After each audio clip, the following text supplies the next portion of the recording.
இன்னைக்கு நாம மேஷ ராசி முதல் மீன ராசி வரையிலான 12 ராசியினருக்கு இந்த வாரம், அதாவது மார்ச் 29ஆம் தேதி முதல் ஏப்ரல் 4ஆம் தேதி வரைக்கும் எப்படி இருக்க போகுதுன்றதை தான் நம்ம பார்க்க போறோம். அது மட்டும் இல்லாம நேயர்களுடைய சந்தேகங்களுக்கு அவங்களுடைய ஜாதகத்தின் அடிப்படையில் ஜோதிட தீர்வுகளையும் கேட்டு தெரிஞ்சுக்க போறோம். இன்னைக்கு நம்ம நிகழ்ச்சிக்கு வருகை தந்திருக்கிறார்கள் நம்முடைய ஜோதிடர்கள். முதலில் அவர்களை வரவேற்கலாம். முதலாவதாக உதாரண ஜோதிடர் திரு பீமராஜ ஐயர் அவர்கள். வணக்கம் சார். வணக்கம்மா. அடுத்ததாக திருக்கோவிலூர் திரு ஹரிபிரசாத் சர்மா அவர்கள். வணக்கம். நமஸ்காரம். முதலாவதாக மேஷ ராசியினருக்கு இந்த வாரம் எப்படி அமைய போது, என்ன மாதிரியான பலன்கள் காத்துக்கிட்டு இருக்குன்றத கேட்டு தெரிஞ்சுக்கலாம். பீமராஜ் ஐயர் சார் சொல்லுங்க. மேஷ ராசி நேர்கள் ரொம்ப ஆவலா காத்துக்கிட்டு இருக்காங்க. அவங்களுக்கு இந்த வாரம் எப்படி அமைய போகுது? மேஷராசி என்பர்கள் இந்த வாரம் சந்தோஷமா இருக்க போறீங்க. சுகவாசியா இருக்கலாம், நிம்மதியாக இருக்கலாம், கையில நிறைய காசு புரளும், விரும்பிய பொருள்லாம் வாங்கலாம், குடும்ப நபர்களோடு சேர்ந்து பிடித்த இடங்களுக்கு சென்று வரலாம், நல்ல காரியங்களை தொடங்கலாம். இப்படியாக அனைத்தும் உங்களுக்கு சந்தோஷம், நிம்மதி தரக்கூடியதாக பலன்களாக இந்த வாரத்தில் இருக்கு. காரணம் உங்களுடைய ராசியில சுக்கிரன் சஞ்சரிக்கிறது. ராசி அதிபதி 12ஆம் இடத்துல விரயத்துல சனி இருக்கிறது, இதை பற்றிலாம் 3ஆம் இடத்துல குரு இருக்கிறது. இதெல்லாம் இருந்தாலும் கூட சுக்கிரன் ராசியில் இருக்காருன்னு சொன்னாலே அவருடைய மிக முக்கியமான ஒரு தன்மை அந்த இடத்த ரொம்ப சுகமா, சந்தோஷமா, உற்சாகமா, நிம்மதியா பார்த்துக்கிறது அப்படின்ற ஒரு விஷயம்தான். அது இப்போ உங்களுக்கு நடக்கிறது. அதனால நீங்க வேலை அதிகமா இருந்து ஹார்ட் ஒர்க் பண்ணணும்னா கூட அதை விரும்பி சேலஞ்சிங்கா எடுத்து பண்ணுவீங்க. நான் இதை செஞ்சு காமிக்கிறேன் பாரு அப்படின்னு சொல்லிட்டு. இல்லை நீங்களே மற்றவங்களை விட்டுட்டு உங்களுக்கு நீங்களே சவாலாக எடுத்துக்கொண்டு இது என்னால் முடியுமா, நான் பார்த்துடுறேன் அப்படின்ற மாதிரி எடுத்துக்கிறது. அதுபோல் விரும்பி படிக்கிறது. நிறைய மதிப்பெண்கள் எடுக்கணும், என்னுடைய பெயர் வரணும், முதலிடத்துல வரணும், நான் என்னுடைய அந்த படிப்புக்காக ஒரு கம்பெனி வேலைக்கு அவங்களே முன் என்னை கூப்பிடணும் அப்படின்ற அளவுக்கு நீங்கள் ஒரு விஷயத்தை சேலஞ்சிங்காக சவாலாக எடுத்துக்கொண்டு செய்யக்கூடிய ஒரு உற்சாகத்தை, ஒரு நம்பிக்கையை அந்த சுக்கிரன் உங்களுக்கு தருவார். சந்திர பலமும் சாதகமாக இருக்குது. 4, 5, 6, 7ஆம் இடங்கள்ல சந்திரன் இருக்காரு. சுக்கிரனும் ராசியில் இருக்கார். சுக்கிரன் சந்திரன் ரெண்டுமே உங்களுக்கு இப்போ அனுகூலமாக இருக்கிறதுனால மனசுல சந்தோஷத்தோடு, நம்பிக்கையோடு இந்த வாரத்தின் ஒவ்வொரு நாள்லையும் செய்ய வேண்டிய கடமைகளை சந்தோஷமா, திருப்தியா செய்து முடிக்க போறீங்க. சார், தொடக்கத்திலேயே ஒரே வார்த்தையில சொல்லிட்டீங்க, மேஷ ராசியினருக்கு சந்தோஷமான வாரம் அப்படின்னு. தொடர்ந்து ரிஷப ராசியினருக்கு இந்த வாரம் எப்படி அமைய போது, என்ன மாதிரியான பலன்கள் காத்துக்கிட்டு இருக்கு? ரிஷபராசி என்பர்கள் இடமாற்றம் செய்யணும் அப்படின்னு சொன்னால் இப்போ அதற்கான முயற்சிகளை செய்யலாம். வேலை பார்க்குற இடத்துல உங்களுக்கு டிரான்ஸ்ஃபர் வேணும்னு சொன்னால் தாராளமாக நீங்கள் அதை இப்போது கோரலாம், அதற்கான முயற்சியை செய்யலாம். வீடு மாற்றணும்னு சொன்னால் அதை செய்யலாம். வாகனங்களை மாற்றணும்னு சொன்னால் அதெல்லாம் நீங்கள் செய்யலாம். உங்களுடைய ராசியாதிபதியாக இருக்கக்கூடியவர் 12ஆம் இடத்துல இருக்கார். அப்போ நீங்கள் இடமாற்றம் செய்யறது, ஒரு டிராவல் பண்ணிட்டு வர்றது அப்படின்ற விஷயங்கள் அதில் வரும். அதே போல் சுக்கிரன் 12ல் இருக்கார் அப்படின்னு சொல்லும்போது ஒரு வீடு வாங்கி நீங்கள் அந்த இடத்துக்கு போகிறதுக்கான ஒரு அம்சம். வாகனங்களை, பொருட்களெல்லாம் புதுப்பிக்கிறது, அப்படியே புதுசாக ஃப்ரெஷ்ஷாக வச்சுக்கிறது அப்படின்னு சொல்லக்கூடியது. சொந்த ஊருக்கு, பிடித்த ஊருக்கு டிரான்ஸ்ஃபர் வாங்கிட்டு போகிறது அப்படின்ற விஷயங்கள். கணவன் மனைவி வெவ்வேறு இடத்துல பணிபுரியறீங்கன்னு சொன்னால் யாராவது ஒருத்தர் டிரான்ஸ்ஃபருக்கு அப்ளை பண்ணிவிட்டு ஒரே ஊரில் 2 பேரும் இருக்கிற மாதிரி பார்க்குறது. இன்னும் ஒருத்தர் வேலையை விட்டுட்டு கூட இன்னொருத்தர் இருக்கிற இடத்துல வேலை தேடி 2 பேரும் சேர்ந்து இருக்கிறது அப்படின்ற விஷயங்களை கூட இப்போ நீங்கள் செய்யலாம். 10, 11, 12 இந்த 3 இடங்களுமே உங்களுக்கு இப்போ சாதகமாக இருக்குது. 10ஆம் இடம் அந்த இடத்துல அசுப கிரகங்கள் வலிமையாக இருக்கும்போது உங்களுடைய உத்தியோகம் ரொம்ப நல்லா இருக்கும். 11ஆம் இடங்களில் கிரகங்கள் இருக்கும்போது விரும்பிய விஷயங்கள், ஆசைப்பட்ட விஷயங்கள்லாம் அடைய முடியும். 12ல் ராசியாதிபதி இருக்கிறதுனால இதெல்லாம் ஒரு இடமாற்றம், வெளியூரில் போயிட்டு அடையிறது, ஒரு செலவு பண்ணி இதெல்லாம் நீங்கள் செய்கிறது, அப்படிப்பட்ட பலன் இருக்கிறது. 2ல் குரு இருக்கிறதுனால அதற்கான பணம் வந்துடும். சந்திர பலம் சாதகமாக இருக்குது. சார், ரிஷப ராசியினருக்கு இந்த வாரம் எப்படி அமைய போகுதுன்றத ரொம்ப விரிவாகவே சொல்லியிருக்கீங்கன்னு சொல்லலாம். தொடர்ந்து மிதுன ராசியினருக்கு இந்த வாரம் எப்படி அமைய போகுது? மிதுன ராசி என்பவர்களுக்கு மேஷராசிக்கு சொன்ன மாதிரியே சந்தோஷமா இருக்கக்கூடிய ஒரு அம்சம் இருக்கிறது. 11ஆம் இடம் லாப ஆதாய ஸ்தானம்னு சொல்லக்கூடிய இடத்துல சுக்கிரன் இருக்கிறது. அப்படி சுக்கிரன் 11ல் இருக்காருன்னு சொன்னால் நீங்கள் எதிர்பார்க்கறது கிடைச்சிரும் உங்களுக்கு. ராசியில் சுக்கிரன் இருந்தாலும், 11ஆம் இடத்துல இருந்தாலும், 5ல் இருந்தாலும், 9ஆம் இடத்துல இருந்தாலும் ஒருத்தர் விரும்பிய விஷயங்கள் கிடைக்கிறது சுலபம் அப்படின்னு சொல்லக்கூடிய ஒன்று. அந்த சுக்கிரன் ரொம்ப பலம் அதிகமாக இருக்கக்கூடிய ஒரு கிரகம். அதாவது உலகியல் இன்பங்களை அனுபவிக்க வைக்கிறதுல அவர் தான் மிகச்சிறந்த ஒரு கிரகமாக இருக்காரு. எல்லோருக்குமே ஆசைன்னு சொல்லக்கூடிய விஷயம் இருக்கும். ஆசை இல்லாம யாரும் இருக்க முடியாது. அப்போ உங்களுடைய ஆசைகள் எல்லாம் நீங்க வந்து அடையக்கூடிய ஒரு பலன வந்து அந்த சுக்கிரன் தருவார். அந்த சுக்கிரன் 11ல இருக்கும்போது 10ல கிரகங்கள் இருக்கிறதுனால, அதற்கான தகுதி, அந்த குவாலிட்டி உங்களுக்கு இருக்கும். நல்ல ஒரு படிச்சிருப்பீங்க, நல்ல வேலையில இருப்பீங்க, கௌரவமான அந்தஸ்தில இருப்பீங்க. அப்போ ஒரு பெரிய இடத்துல இருந்து நல்லா படிச்ச, நல்ல வேலையில இருக்கக்கூடிய அழகான பொண். அப்படி கிடைக்கிறதுக்கான ஒரு அம்சம் 11ல சுக்கிரன் வந்து தராருன்னா, உங்களுக்கு அதுக்கான தகுதி இருக்குன்றத 10ஆம் இடம் சொல்லுது. அதற்கான புண்ணியம், பாக்கியம் இருக்கான்றது 9ஆம் இடம் சொல்லுது. இது எல்லாமே உங்களுக்கு சாதகமா இருக்கு. சந்திரன் அனுகூலமா இருக்கார். ராசியில குரு இருக்கார். அதனால வந்து ரொம்ப ஈஸியா நேர் வழியில சுலபமா நீங்க நினைச்ச விஷயங்கள் எல்லாத்தையும் இந்த வாரத்துல உங்களால அடைய முடியும். சார், மிதுன ராசினருக்கு இந்த வாரம் எப்படி அமைய போகுதுன்றத தெளிவுபடுத்திருக்கீங்க. தொடர்ந்து மற்ற ராசிகளுக்கான வார பலன்களை பார்க்கறதுக்கு முன்னாடி நேயர் ஒருவர் சந்தேகம் கேட்டிருக்காங்க. என்னன்னு பார்க்கலாம் பார்க்கலாம். சார். கணவன் மனைவி 2 பேருடைய ஜாதகத்தையும் அனுப்பியிருக்காங்க சார். கணவர் பெயர் ரவீந்திரன், பிறந்த ஊர் சென்னை, பிறந்த தேதி 13/8/1988, பிறந்த நேரம் காலை 8:10 மணி. மனைவியின் பெயர் ஸ்வாதி, பிறந்த ஊர் சென்னை, பிறந்த தேதி 19/9/1993, பிறந்த நேரம் மாலை 6:30 மணி சார். ஐயா, எங்களுக்கு எப்போது குழந்தை பாக்கியம் கிடைக்கும் என்பதை அறிய விரும்புகிறோம்னு கேட்டிருக்காங்க சார். 2 பேர் கணவன், மனைவியுடைய ஜாதகம் அனுப்பியிருக்கீங்க. முதல்ல மனைவியோட ஜாதகத்துல விசாக நட்சத்திரம், முதல் பாதம், துலா ராசி. லக்னம் வந்து மீன லக்னமாக இருக்கிறது. புத்திர பாக்கியம் எப்போ கிடைக்கும் அப்படின்றத கேட்டிருக்காங்க. இந்த மீன லக்னம் அப்படின்னு பார்க்கும்போது, இந்த லக்னத்திற்கு 5ஆம் பாவம் வந்து கடகராசியாக வருகிறது. அந்த வீட்டு அதிபதி சந்திரன் லக்னத்திற்கு 8ஆம் இடத்துல இருக்கு. அப்புறம் அந்த 5ஆம் பாவாதிபதிக்கு அடுத்ததாக புத்திர காரகன்னு சொல்லக்கூடிய குரு இந்த லக்னத்திற்கு 7ஆம் இடத்துல சஞ்சரிக்கிறார். அவரோடு சூரியன் மற்றும் புதனுடைய சேர்க்கை இருக்கின்றது. அப்புறம் 9ஆம் இடம்னு சொல்லக்கூடிய இடத்துல வந்து ராகுவுடைய சஞ்சாரம் இருக்கிறது. அந்த வீட்டு அதிபதி செவ்வாய் 9ஆம் இடத்திற்கு 12ல், லக்னத்திற்கு 8ஆம் இடத்துல சந்திரனோடு சேர்ந்திருக்கார். அப்போ புத்திரஸ்தான அதிபதி 5ஆம் அதிபதி, பெண்கள்னும் போது 9ஆம் இடத்தையும் பார்க்குறோம். 5க்கு 5ஆம் இடமாக பாவோத்பாவமாக அது இருக்கிறது. அந்த வீட்டு அதிபதின்னு சொல்லக்கூடியவரும் புத்திரஸ்தானாதிபதி 2 பேருமே அஷ்டமத்தில் மறைஞ்சிருக்கிறாங்க. 9ல் ராகு இருக்கு. குரு வந்து 7ல் இருந்தாலும் சூரியன் புதனோடு ரொம்ப பக்கத்தில் இருக்காரு. சுக்கிரனும் இது சம்பந்தமான ஒரு கிரகம் தான். ஆணிடத்துல இருந்து அந்த உயிர்த்தன்மை வரும்போதும் கூட அதை வந்து வளர்த்து குழந்தையாக வெளியில கொண்டு வந்து கொடுக்கக்கூடிய பெண், அந்த பெண்ணுக்கு முக்கியமானதா அதை செய்யக்கூடிய ஒரு பலனை தரக்கூடியதா சுக்கிரன் இருக்கார். அந்த கர்ப்பப்பைக்கெல்லாம் சம்பந்தமானவர்னு சொல்லுவோம். அவர் வந்து இந்த லக்னத்திற்கு 6ஆம் இடத்துல இருக்கார். அப்போ தாமதம் ஆகிறதுக்கு இவ்வளவு காரணங்களை பார்த்துட்டோம். இந்த பெண்ணுடைய ஜாதகத்துக்கு இப்படி தாமதமானாலும் கிடைக்குமா கிடைக்காதா அப்படின்னு பார்க்கும்போது கட்டாயம் கிடைக்கும். ஏன்னா 5ஆம் இடம் சம்பந்தமான அதிபதி பலம் குறைவா இருந்தாலும் அந்த இடம் சுத்தமாக இருக்கிறது. பெரிய அளவிற்கு தோஷம் இல்லை. அப்போ லேட் ஆகும், ஆனால் கிடைச்சிரும் அப்படின்றது இதுல தெரிஞ்சுக்கலாம். கணவனுடைய ஜாதகத்துல எப்படி இருக்கு அப்படின்னு பார்க்கும்போது, இவர் மக நட்சத்திரம், சிம்ம ராசி, லக்னமும் சிம்மம் தான். இந்த லக்னம் மற்றும் ராசி 2மே ஒன்றாக இருக்கு. 5ஆம் இடம் அப்படின்னு சொல்றது வந்து தனுசு. அந்த வீட்டு அதிபதியா இருக்கக்கூடிய குரு வந்து 10ஆம் இடத்துல இருக்காரு. 5ல சனி இருக்கார், வக்ரகதியில இருக்கார்.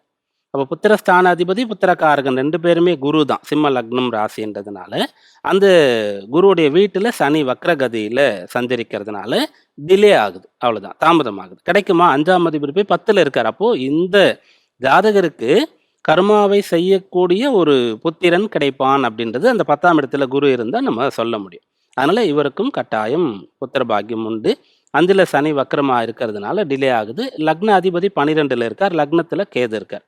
இதெல்லாம் வந்து டிலே ஆகிறதுக்கான ஒரு உடல் ரீதியான மன ரீதியான காரணங்களை சொல்லக்கூடியதாக இருக்கும். அப்போ 2 பேருக்குமே தடை இருக்கிறது, தோஷம் இருக்கிறது, அதனால கிடைக்கும்னு சொல்லியிருக்கோம். எப்போ கிடைக்கும் அப்படின்னு பார்க்கும்போது 2 பேருடைய தசாபுக்தியும் அதற்கு பதில் சொல்லும். மனைவிக்கு நடக்கிறது வந்து குரு தசை முடிஞ்சு இப்போ சனி திசை. சனி திசையில கடைசியில குருவுடைய புக்தியில இருக்கிறாங்க. அப்போ புத்திரகாரகன்னு சொல்லக்கூடிய குருவுடைய புக்தி இப்போ நடக்கிறதுனால இந்த காலகட்டம், அதாவது 2027 செப்டம்பர் வரைக்கும் இவங்களுக்கு சனி திசையில குருவுடைய புக்தி நடக்கும். இது அந்த குழந்தை சம்பந்தமான ஒரு காலமாக இருக்கிறது. கணவனுடைய இதுல அவர் கேதுவுடைய திசை, சுக்கிர திசை, சூரியன் அதெல்லாம் முடிச்சு இப்போ சந்திர மகா திசையில இருக்கார். அந்த சந்திர திசையில இப்போ நடக்கிறது புதனுடைய புக்தியாக இருக்கிறது. புதனுக்கு அப்புறம் அவருக்கு வந்து கேதுவுடைய புக்தி வரும். அதன் பிறகு சுக்கிர புக்தி வரும். அப்ப இந்த சுக்கிர புக்தி அப்படின்னு சொல்லக்கூடியது வந்து குழந்தை சம்பந்தமான ஒரு தொடர்பு இதில குறிக்கும். அவர் 11ஆம் இடத்துல இருக்கார். 2027ஆம் ஆண்டு இந்த புக்தி வருகிறது. அப்போ இவங்க 2 பேருக்குமே வந்து இது 2026ஆம் ஆண்டு, 27ஆம் ஆண்டுல குழந்தை பிறக்கும் அப்படின்றத தாராளமாக நம்பிக்கையோடு சொல்லலாம். சார், இந்த நேயர் ரொம்ப ஒரு எதிர்பார்ப்போட குழந்தை பாக்கியம் எப்போது கிடைக்கும்னு கேட்டிருந்தாங்க. அவங்களுக்கு நிம்மதியை தரக்கூடிய வார்த்தைகள சொல்லியிருக்கீங்கன்னே சொல்லலாம் சார். ஹரிபிரசாத் சார், நீங்க சொல்லுங்க. இப்போ நெறைய பேர் வந்து குழந்தை பாக்கியம் தாமதம் ஆகுதுன்னு சொல்லி வருத்தப்படுறத நம்மால பார்க்க முடியுது. அதுலயும் ஒரு சிலருக்கு கடைசி வரைக்கும் குழந்தை பாக்கியமே இல்லாம இருக்கு. இந்த விஷயத்த நாம திருமணத்துக்கு முன்னாடி ஜாதகம் பார்க்கும்போது கேட்டு தெளிவு பெற முடியும். முடியும்மா. நிச்சயமா முடியும். புத்திர தோஷம் அப்படிங்கிற ஒரு விஷயம் பிரதானமாக பேசும். எந்த அளவிற்கு அந்த புத்திர பாக்கியத்தினுடைய பலம் இருக்கிறது அப்படிங்கிறத தெரிஞ்சுக்கலாம். இன்னைக்கு நெறைய பேருக்கு குழந்தை பிறப்பிலே தாமதம்ங்கிறத சர்வ சாதாரணமா பார்த்துட்டு இருக்கோம். அதுக்கு நம்முடைய சமுதாய காரணங்கள் தான் இருக்கும். ஆனால் இவர்களை பொறுத்தவரை இவர்களுக்கு இயற்கையாகவே இந்த குழந்தை பிறப்பில் தாமதம் அப்படிங்கிறது இவங்க 2 பேர் ஜாதகத்திலயுமே காமிக்கிறது. அதற்கான விளக்கத்தையும் சொல்லிட்டார். எப்போ கிடைக்கும்ங்கிறதையும் சொல்லிட்டார். பட் அப்போ அதுக்கு முன்னாடி நம்ம என்ன பண்ணணும்? அடுத்த வருஷம் 2027 அது கிடைக்கும்னு சொன்னா, அது தன்னால வந்து கிடைச்சிடாது. They need some support. ஏன்னா இப்ப அவங்க இப்போ கண்டிப்பா அவர்களுக்கு மெடிக்கல் சப்போர்ட்ங்கிறது தேவைப்படுறது. அப்ப அந்த அது அது இப்பயிலிருந்தே அதுக்கான முயற்சிகளை எல்லாம் செய்ய வேண்டியது. எனக்கு தன்னால இயற்கையா கிடைச்சிடும்னு சொல்லிட்டு உட்கார்ந்துட்டு இருக்க முடியாது. ஏன்னா அந்த கிரகங்களினுடைய வலிமை அந்த மாதிரி இருக்கு. அவங்க 2 பேர் ஜாதகத்திலயுமே 5ஆம் பாவம்ங்கிறது கொஞ்சம் பலமிழந்து காணப்படுகிறது. லக்னாதிபதியும் அந்த மாரி தான் பலமிழந்து தான் இருக்காருன்னு வரும்பொழுது, நிச்சயமாக அவங்களுக்கு அந்த மெடிக்கல் சப்போர்ட்ங்கிறது அவசியம் தேவைப்படும். இது மாரி ஒவ்வொருத்தருடைய ஜாதகத்திலயுமே 5ஆம் பாவகம்ங்கிறது எந்த அளவிற்கு வலிமையாக இருக்கிறதுங்கிறத பார்த்துக்கணும். ஆனா இன்னைக்கு பார்த்தோம்னா, பெரும்பாலும் இந்த குழந்தை பிறப்பில் தாமதம் அப்படிங்கிறத பார்க்குறோம். இதற்கு காரணம் இந்த குழந்தைகள் தான். இவங்களே தான் வேணும்னே அத தாமதப்படுத்திக்கிறாங்க. நான் நினைக்கிற நேரத்துல குழந்தை பிறக்கணும்னு இருந்தா, அப்புறம் கடவுள் எதற்கு? இல்லையா? அந்த பிரம்மாவினுடைய வேலையில போய் டிஸ்டர்ப் பண்ணவே கூடாது. அது இயற்கையா கல்யாணம் ஆச்சா, உடனே குழந்தை வந்துச்சாங்கிற மாரி இருக்கணுமே தவிர, தடுப்பு முறைகளை கையாள்வது என்பது தவறு. இயற்கைக்கு எதிரான விஷயங்கள், இயற்கைக்கு மாறான விஷயங்கள் அத்தனையுமே நமக்கு பிரச்சனையை தான் தரும். இதுல எந்த சந்தேகமுமே கிடையாது. இயற்கையான முறையில ஒண்ணு வந்துருது. அதுவா வருதுன்னா ரைட் ஓகே அப்படின்னு சொல்லி அலோ பண்ணிடுறோமே தவிர, அதை தடுக்கின்ற விதமாக செயல்படக்கூடாது. அந்த மாரி செயல்படும்போது தான் என்ன ஆகுதுன்னு பார்த்தோம்னா, பிரச்சனை என்பது வந்து சேர்ந்து விடுகிறது. அப்ப நம்ம நினைக்கிற நேரத்துல நம்மளால நிச்சயமா அது உருவாகுறதில்ல. அப்புறம் நெறைய ஜாதகத்த எடுத்துட்டு போயிட்டு, நாங்க டாக்டர்ட்ட கூட செக் பண்ணிட்டோம். ஃபுல்லா நாங்க எல்லா மெடிக்கல் செக்கப் கம்ப்ளீட் பார்த்தாச்சு. எங்களுக்கு எந்த பிரச்சனையுமே இல்லைன்னு சொல்லிட்டு, ஆனா இன்னும் ஏன் ஆண்டவன் மனசு வைக்கல அப்படின்னு சொல்லிட்டே இருப்பான். ஆண்டவன் மனசு வச்ச நேரத்துல நீங்க அதை புறக்கணித்து விட்டீர்கள். அதுதான் அவர்களுக்கான விடையாக இருக்கும். ஸோ இதையும் பார்த்துக்க வேண்டியதுங்கிறதுக்காக சொல்றேன். அவருடைய ஜாதகத்தை பார்க்கும் பொழுதே 5ஆம் பாவகம் நிறைய விஷயங்கள சொன்னார். லக்னாதிபதி 5ஆம் பாவகம், 9ஆம் பாவகம், இதுபோக 3ஆம் பாவகம், சுக்கிரனுடைய பிளேஸ்மெண்ட். ஏன்னா சுக்கிரன் தான் இந்த வீரியத்தை கொடுக்கக்கூடியவர். சுக்லம் அப்படின்னு சொல்லுவா. இந்த 2 விஷயங்களும் ஒன்றாக இணையணும்னு சொன்னா, அதுக்கு அந்த சுக்கிரனுடைய அம்சம் அப்படிங்கிறதும் தேவை. அப்ப சுக்கிரனுடைய வலிமை இதை கொண்டு இவர்களுக்கு வந்து உடனே குழந்தை பிறக்குமா, இல்ல தாமதமாகுமா அப்படிங்கிறதையும் நிச்சயமா சொல்லிட முடியுமா? அது இவர்கள் முன்னாடியே தெரிஞ்சுண்டு அதுக்கு தகுந்தாற் போல் செயல்படுவதுங்கிறது நல்லது. இப்ப நம்ம ஜாதகத்துல வந்து நமக்கு இப்பயே எல்லாம் நல்லா இருக்கு. ஒருத்தருக்கு கல்யாண யோகம்ங்கிறது வர்றதுன்னு சொன்னாலே, பெரும்பாலும் நான் சொல்றேன் 99% எல்லாருக்குமே கல்யாண யோகம் வர்றதுன்னு சொன்னா, அது உடனடியாக குழந்தை பாக்கியத்தையும் சேர்த்து தருகின்ற விதத்தில் தான் இருக்கும். ஏன்னா அதனால தான் சுக்கிரனை கொண்டு போய் களத்திரக்காரகன்னு வச்சிருக்கா. அப்ப அந்த கிரகமும் எப்படி இருக்கிறது? இதெல்லாம் இந்த வலிமையெல்லாம் பார்த்துண்டு, சரி இந்த தசாபுக்தி அதற்கு சாதகமாக இருக்கிறதுன்னு சொன்னா, நமக்கு என்ன ஆயிடுதுன்னா, எல்லாமே ஈஸியா கிடைச்சிடும்போது இவருக்கு அதற்கான மதிப்புங்கிறது தெரியறதில்ல இந்த குழந்தைகளுக்கு. சொல்லுவா தெரியுமா? அந்த நிழலோட மதிப்பு வெயிலுக்கு போனா தான் தெரியும்னு சொல்லுவா. இந்த மாரி நமக்கு எல்லாமே ஈஸியா கிடைக்குதுன்னும் பொழுது, நம்ம நினைக்கிற நேரத்துல நமக்கு எல்லாம் கிடைச்சிடும்னு சொல்லிட்டு இவாளெல்லாம் போஸ்ட்போன் பண்ணிட்டு இருக்கா. அந்த மாரி தயவு செய்து போஸ்ட்போன் பண்ணாதீர்கள். அதத்தான் நான் திரும்ப திரும்ப எல்லா நேரத்திலயும் வலியுறுத்தி சொல்லிட்டு இருக்கேன். இந்த நேயர்களை பொறுத்து இவங்கள பொறுத்தவரைக்கும் இயற்கையாகவே தாமதம்ங்கிறது ஆறுது. அவங்கள கேட்டா தெரியும். அவங்களுக்கு எவ்வளவு கஷ்டப்படுறாங்க மனசுலன்னு சொல்லிட்டு. அப்ப அந்த உணர்வுகளை பார்த்து நிச்சயமாக அவர்களுக்கு குழந்தை பிறக்கும். அவர் சொன்ன மாரி அடுத்த வருடம் கண்டிப்பாக அவருக்கு கன்சீவ் ஆயிடுவா. அதுல ஒண்ணும் சந்தேகமே கிடையாது. அந்த குழந்தை சாதாரண குழந்தையாக இருக்காது. அது கண்டிப்பாக ஒரு சத்புத்திரனாக நல்ல ஒரு உயர்ந்த ஒரு குழந்தையாகவே பிறக்கும். அவர் சொன்னார், அந்த கர்மஸ்தானத்துல போய் அந்த குழந்தை உட்கார்ந்துட்டு இருக்கு. அதுவும் குருவினுடைய அம்சமா இருக்குன்னும் போது இந்த உலகத்திற்கே ஒரு வழிகாட்டக்கூடிய ஒரு நல்ல குழந்தையாகவே அவர்களுக்கு பிறக்கும். இன்னும் கொஞ்சம் லேட்டா ஆகுது அவ்வளவுதான். அதே மாதிரி தான் அவரவர்களும் அவங்க ஜாதகத்தை பார்த்து நமக்கு கல்யாண யோகம் நல்லா இருக்கா, ரைட், அப்ப குழந்தையும் நமக்கு உடனே வந்துரும் அப்படிங்கிறத நம்பிக்கையில வச்சுண்டு ப்ரொசீட் பண்ண வேண்டியது. தடுப்பு முறைகளை கண்டிப்பாக கையாளக்கூடாது. சார் ரொம்ப அழகா ஒரு விஷயத்த பதிவு பண்ணியிருந்தீங்க. இயற்கைக்கு எதிரான விஷயங்கள் கண்டிப்பா நமக்கு பிரச்சனையை பிரச்சனையை தான் உண்டாக்கும்னு நேயர்களுக்கு ரொம்ப அழகா தெளிவுபடுத்திருக்கீங்கன்னு சொல்லலாம் சார். அடுத்ததாக கடக ராசியினருக்கு இந்த வாரம் எப்படி அமைய போகுது? என்ன மாதிரியான பலன்கள் அவங்களுக்கு காத்துக்கிட்டு இருக்குன்றத கேட்டு தெரிஞ்சுக்கலாம். பீமராஜ் ஐயர் சார் சொல்லுங்க. கடக ராசியினருக்கு இந்த வாரம் சிறப்பான வாரமா இருக்க போதா? இல்ல அவங்க கவனமா இருக்கணுமா சார்? கடகராசி அன்பர்களுக்கு இந்த வாரம் சிறப்பாக அமையப் போகிறது. காரணம் வந்து 10ஆம் இடத்துல சுக்கிரன் இருக்கிறது. சந்திரபலம் ராசியாதிபதியா இருக்கக்கூடிய சந்திரன் ராசியிலிருந்தே இந்த வாரத்தை தொடங்குறார். அப்புறம் 2, 3, 4ஆம் இடங்கள்ல அவர் வர்றார். அதன் பிறகு செவ்வாய். செவ்வாய் வந்து கடக ராசிக்கு 8ஆம் இடத்துல சஞ்சரித்து கொண்டு இருக்கார். இந்த வாரம் தொடங்கும்போது அப்படிதான் இருக்கு. அவர் வந்து ஏப்ரல் 2ஆம் தேதி அன்றைய நாள்ல 8லிருந்து 9ஆம் இடத்திற்கு வரப்போறார். செவ்வாய் என்றவர் தான் ரொம்ப ரொம்ப முக்கியமான ஒரு கிரகமா கடக ராசிக்கு இருக்கார். அவர் தான் பூர்வ புண்ணிய ஜீவனாதிபதி. மிக முக்கியமான ஒரு யோகாதிபதியா இருக்கார். அவர் அஷ்டமத்துல மறைந்து இருக்கக்கூடிய நிலை முடிந்து 9ஆம் இடத்திற்கு வரப்போறார். அப்படி 9ஆம் இடத்திற்கு வரும்போது அடுத்து 10ஆம் இடத்திற்கு வந்து ஆட்சி பலத்தை பெறுவார். அதனால நீங்க வந்து நல்ல நிலையை நோக்கி போகக்கூடிய ஒரு வாரமாக இந்த வாரம் இருக்கிறது. நீங்க இப்போ தேர்வு காலமா இருக்கும்போது தேர்வை வந்து பயம் இல்லாம எழுதுவீங்க. இந்த இந்த வருஷத்துல வந்து கல்வியை முடிச்சு வேலைக்கு அப்ளை பண்றவங்க ரொம்ப கிளியரா தெளிவா நல்ல கிளாரிட்டியோட நான் இந்த மாதிரியான ஒரு வேலைக்கு தான் போவேன் அப்படின்ற மாதிரி முயற்சிகளை செய்ய போறீங்க. நான் வெளியூர்ல போய் படிக்க போறேன் அப்படின்றவங்க வந்து கரெக்டான இடத்த சூஸ் பண்ணி நல்லபடியா போய் சேர்ந்து படிக்க போறீங்க. புதுசா வேலைக்கு சேர்றவங்களுக்கு நல்ல வேலையாக அது அமையும். நல்ல மனை வீடு போன்ற விஷயங்கள்லாம் அமைவதில் தடை இருந்தவங்களுக்கு அந்த தடை விலகி இதெல்லாம் கிடைக்க போகிறது. குடும்பத்துல சண்டை சச்சரவு கணவன் மனைவி சண்டையோ அல்லது உடன் பிறந்த சகோதரர்களிட சண்டை அது பெரிய அளவுக்கு பேச்சுவார்த்தை எல்லாம் போறது அல்லது வந்து கோர்ட்டு கேஸ்ன்ற அளவுக்கு போறது அப்படின்ற அளவுக்கு இருந்தா கூட அதெல்லாம் கூட சரியாக போகிறது. ஒரு பக்கம் பிரச்சனை எல்லாம் சால்வ் ஆக போகிறது. இன்னொரு பக்கம் நல்ல விஷயங்களை நோக்கி நீங்க பயணப்படக்கூடிய நல்ல வாரமாக இந்த வாரம் அமையும். சார், கடக ராசினருக்கான வார பலன்களை ஒரே வரியில ரொம்ப அழகா சொல்லிட்டீங்க. நல்ல நிலையை நோக்கி போகக்கூடிய வாரம் அப்படின்னு. தொடர்ந்து சிம்ம ராசினருக்கு இந்த வாரம் எப்படி அமைய போகுது சார்?